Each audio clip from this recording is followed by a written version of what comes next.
আজ আমরা আলোচনা করব সময় এবং কার্যের ব্যাপারে, অর্থাৎ টাইম এবং ওয়ার্ক।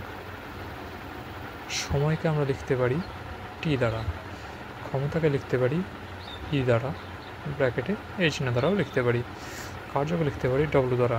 সম্পূর্ণ কার্য যদি বের করতে হয় সেটাকে লিখব টি ডব্লু দ্বারা।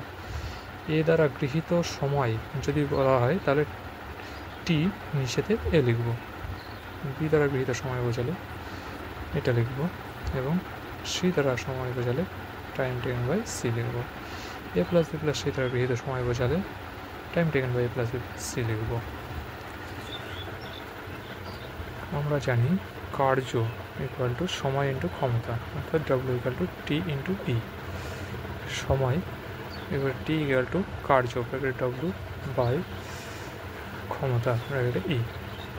ক্ষমতা E equal to W by সময় টি।